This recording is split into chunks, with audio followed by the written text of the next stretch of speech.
ስለ ገብስ ነው ዛሬ የምናወራው።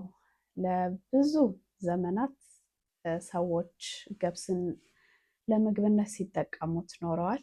እኛም አሁን እየተጠቀምነው ነው።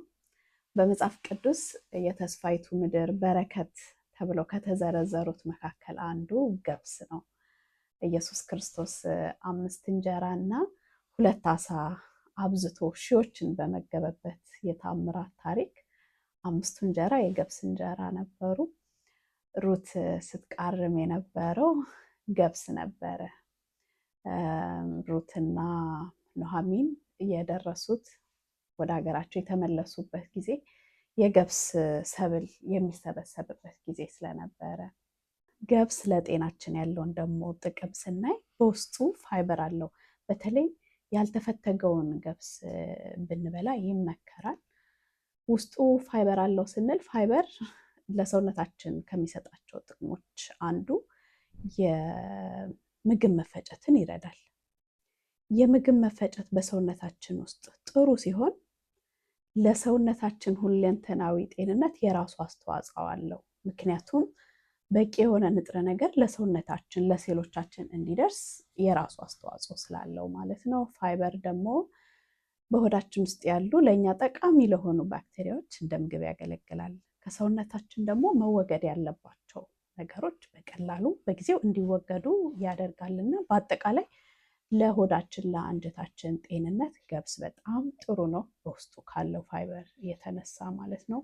ገብስ ለጤናችን ያለውን ሁለተኛውን ጥቅም ደግሞ ስናይ ለልባችን ጤንነት ያለው ጥቅም ነው። በውስጡ ቤታ ግሉካን የሚባል ፋይበር አለ። ይሄ ፋይበር ኮሌስትሮልን ይቀንሰዋል። ኮሌስትሮል መጥፎ ነገር አይደለም። ባይ ዘ ዌይ ኮሌስትሮል ጥሩ ነገር ነው፣ በተገቢው መጠን በውስጣችን ሲኖር ማለት ነው። በተገቢው መጠን ኮሌስትሮል በውስጣችን ሲኖር ለቫይታሚኖች መመረት፣ ለሆርሞኖች መመረት፣ ለምግብ መፈጨት የራሱ የሆነ ጥቅም አለው። ግን ከመጠን በላይ ሲሆን ደግሞ ለተለያዩ የልብ በሽታዎች ያጋልጠናል። በተለይ ደግሞ ጎጂ የምንለው ኮሌስትሮል ኤልዲኤል የምንለው ማለት ነው። ውስጡ ያለው ገብስ ውስጥ ያለው ይሄ ፋይበር ይቀንሰዋል ይሄን ኮሌስትሮል፣ በተለይ መጥፎ የምንለውን ኮሌስትሮል ይቀንሰዋል። ያቀነሰ ማለት ለልባችን ጤንነት ደግሞ አዎንታዊ የሆነ ጥቅም ይሰጠናል ማለት ነው።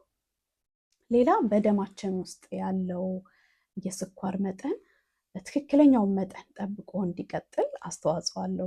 ገብስ በሆዳችን ውስጥ ቀስ ብሎ ነው የሚፈጨው። ቀስ ብሎ ነው የሚፈጨው ማለት ወደ ደማችን ውስጥም ስኳር ቀስ ብሎ ነው የሚገባው እንጂ ድንገት ወደ ላይ ጣሪያ አይወጣም ማለት ነው። ሌላ የሰውነታችንን ክብደት መቆጣጠር ለምንፈልግ ሰዎች ገብስ ብንመገብ ጥሩ ነው።